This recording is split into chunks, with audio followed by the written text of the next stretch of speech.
Alright, there's gotta be some way to pass the time during this shitty pandemic. Gonna unwind, meditate, open that third eye maybe. Let's see what happens.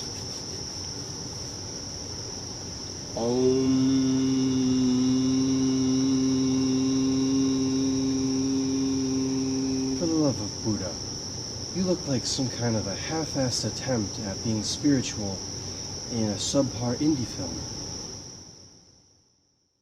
Well, who the fuck are you? And why do you look like me without glasses? Well, anything is possible once you focus your shift. I am your higher self.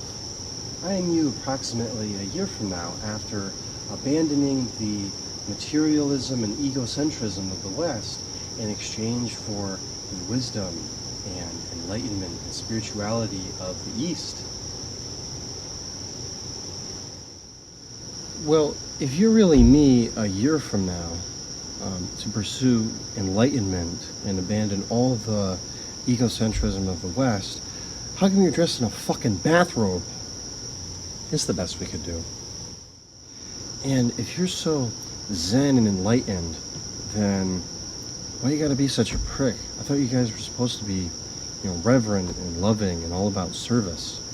In Zen, we have a concept that is called the Dharmic anger, in which a enlightened Zen master will precisely and carefully beat his students into submission in order for them to gain greater awareness of their own pain body and suffering, and through this they can become more aware and have more compassion.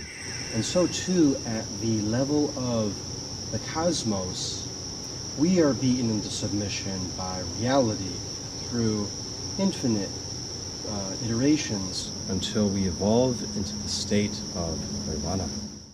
So let me guess, you have all the answers of the universe, also that you can con me. You mean we? Also that we can go to Tibet and scrub toilets for some fucking asshole. Of course we have responsibilities to maintain our place of practice, but this is a red herring and a distraction. Fundamentally, our task is to meditate and examine our consciousness.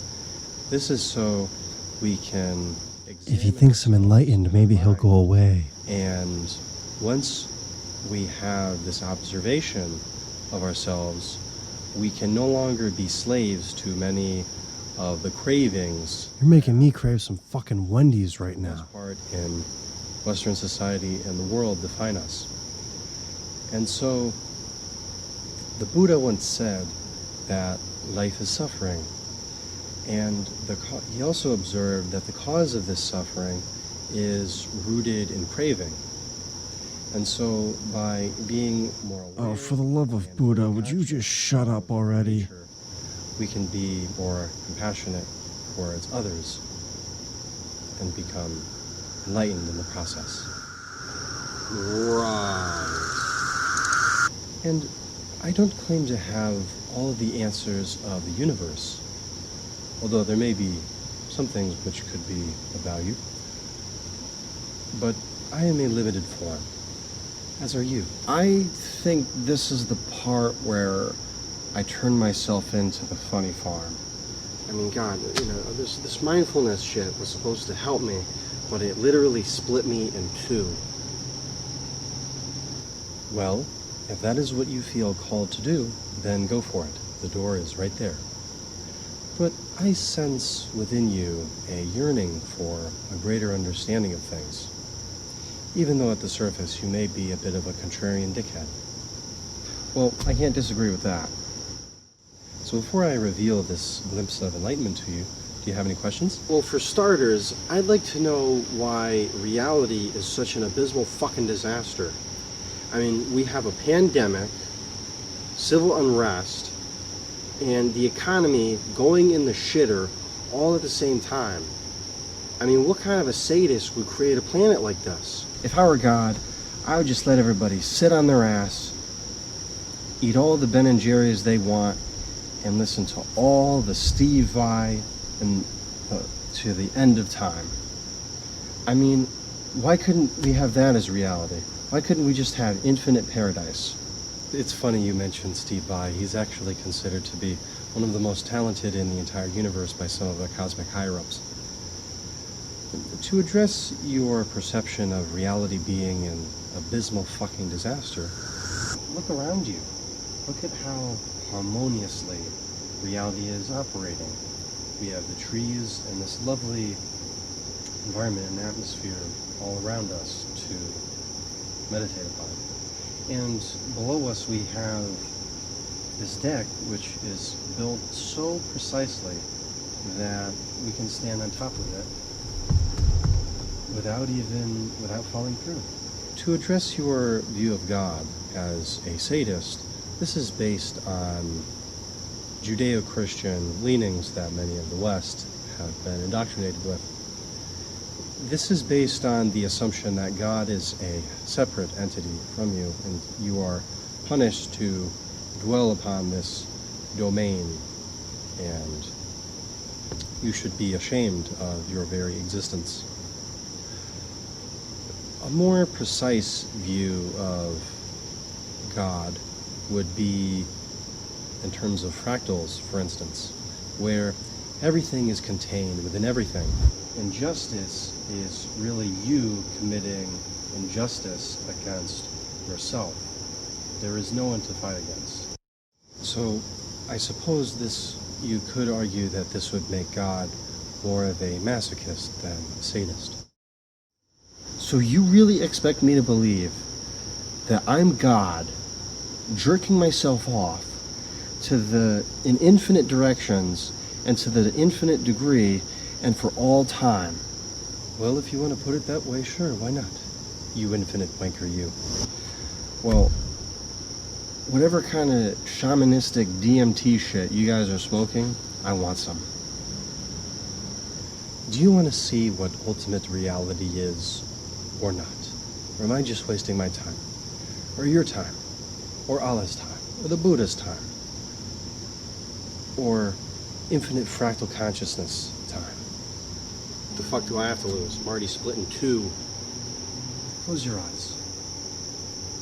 Ever since you were a child, you've had this strange sense of the strangeness of existence, of this odd place that you just seem to be thrown into, a sense of wonder of existing, contemplating your very existence. Why am I here? What is my purpose? What's the whole point of all of this? And so we can find our true identity based on a simple process called neti-neti. So to begin, we will start with something that we intuitively think is ourselves, our body, our physical form. If we look at our body, we can see that it is constantly changing from the time we were conceived to born, to being an infant and a toddler and a child, a teenager, all the way through being the miserable, dysfunctional excuse of an adult. The body is constantly changing. This is a biological fact. And to take it even a step further, a bit more radical, let's say hypothetically a limb of yours were to be chopped off. And I don't want to imagine that. Particularly a certain part that's very personal and situations with the right person and consent, of course. This is only a visualization, dummy. But if you keep testing my patience, a body part will be cut off. Remember our lesson of the dharmic anger? Moving on.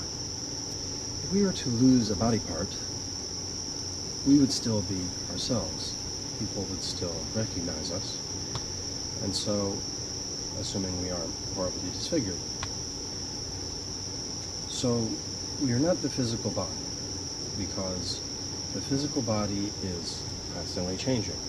So let's take it to the next step, a little bit more tricky, the mind.